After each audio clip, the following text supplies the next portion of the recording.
اللهم صل على محمد وعلى آل محمد كما صليت على إبراهيم وعلى آل إبراهيم إنك حميد مجيد. اللهم بارك على محمد وعلى آل محمد كما باركت على إبراهيم وعلى آل إبراهيم إنك حميد مجيد. میرے محترم بزرگ دوستو، میں اس کتاب یعنی پرسکون گھر میں سے جو ہے ایک اہم مسئلہ پڑھنے جا رہا ہوں، جو ہے کئیوں کی زندگیوں میں جو ہے پیش آتا ہے، لیکن اس کا حل نہیں معلوم ہوتا.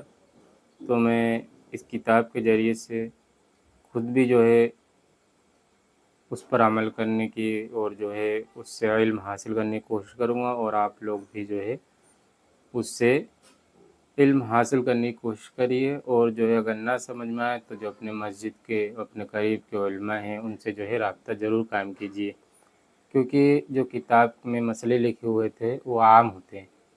جو کتاب میں مسئلہ لکھا ہوا ہوتا ہے وہ عام لوگوں کے لیے ہوتا ہے، اور ہر آدمی کی جو اپنی زندگی کے حالات ہوتے ہیں وہ اپنے الگ الگ ہوتے ہیں. تو جو ہے ضروری نہیں اس پر عمل کرنا چالو کر دے، پہلے جو اپنے مسجد کے اپنے قریب کے علماء ہیں ان سے رابطہ کرے، ان سے مسئلہ پوچھے، پھر اس کے بعد جو وہ بتاؤ اس کے مطابق جو ہے عمل کرے. بسم اللہ الرحمن الرحیم. ایک اہم مسئلہ. ایک عالم صاحب نے حضرت تھانوی رحمۃ اللہ علیہ سے مشورہ لیا کہ میں مدرسے میں پڑھاتا ہوں.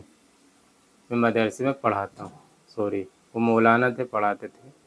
میری اہلیہ مکان میں میرے ماں باپ کے پاس ہے. میں اہلیہ کو مدرسہ لانا چاہتا ہوں، جہاں پڑھاتے وہاں پہ لانا چاہتے ہیں، ساتھ میں رکھنا چاہتے ہیں. مدرسے کی طرف سے مجھے مکان ملا ہے، مدرسے کی طرف سے مکان بھی ملا ہوا ہے، لیکن میری والدہ اور والد صاحب یعنی ماں اور باپ اس بات پر راضی نہیں. وہ کہتے ہیں کہ بیوی کو نہ لے جاؤ، اور وجہ اس کی یہ ہے. سب سے بڑی بات جو اس کی وجہ ہے، وجہ پہ غور کرنے کی والی بات ہوتی ہے کہ وجہ کی وجہ سے جو ہے مسئلہ ادھر ادھر ہوتا ہے، بدلتا ہے. اس کی وجہ یہ ہے کہ اس کے چلے آنے سے میں گھر میں خرچ کم بھیج سکوں گا. یعنی بیوی جو ہے میاں کے پاس آئے گی تو میاں کیا کریں گے، گھر پہ پیسے کم بھیج سکیں گے. بیوی رہے گی تو زیادہ بھیجوں گا، یہ وجہ ہے. باقی اس سے خدمت لینا، یا وہ بزرگ ہو گئے ان کی ضرورت ہے خدمت کی، یہ مسئلہ نہیں تھا. بات جو ہے پیسے اور خرچے کی تھی، اور گھر میں مالی اعتبار سے تنگی و پریشانی بھی ہے. ایسی صورت میں کیا کرنا چاہیے؟ حضرت نے فرمایا کہ بیوی کی بہت سے حقوق ہیں. ان میں سے ایک حق یہ بھی ہے کہ جہاں خود رہیں اپنے پاس بیوی کو رکھیں.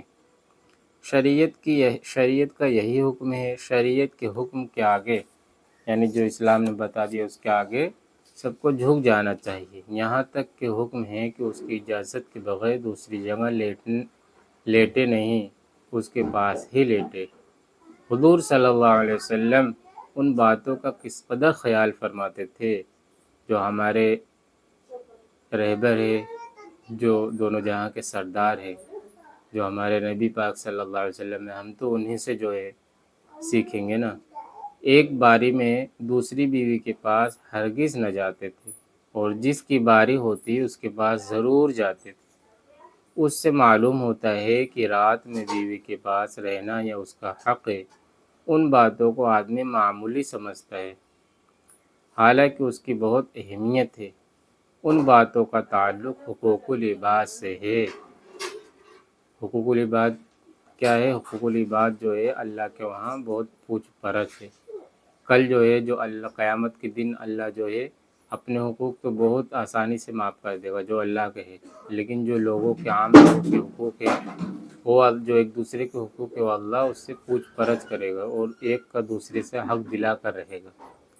ایک صاحب تھے جو ہر وقت دین کا کاموں میں ہی رہتے تھے، ہر وقت ان کا سفر ہوا کرتا تھا. یہ حضرت جو ایک واقعہ لکھے ہیں، میں پھر سے دہراتا ہوں، آپ غور سے سنیے. ایک صاحب تھے جو ہر وقت دین کے کاموں میں ہی رہتے تھے، ہر وقت ان کا سفر ہی ہوا کرتا تھا. جب دیکھو باہر سفر میں ہیں، بیوی کے حقوق کی کچھ پرواہ نہیں. اس کا نتیجہ یہ ہوا کہ اس کی بیوی کی دوسرے سے ناجائز تعلقات ہو گئے. اس لیے دین کو اللہ والوں کی صحبت میں رہ کر سیکھنا چاہیے. دین جوش کا نام نہیں بلکہ اللہ تعالیٰ احکام کی تعمیل کا نام ہے۔ جس وقت جو حکم ہو وہی کرو۔ اللہ تعالیٰ ہم سب کو دین کی صحیح سمجھ عطا فرمائے۔ جزا اللہ عنا محمد و آلہ صلی اللہ علیہ وسلم۔ سبحان ربک رب العزت عما یصفون وسلام علی المرسلین والحمد للہ رب العالمین۔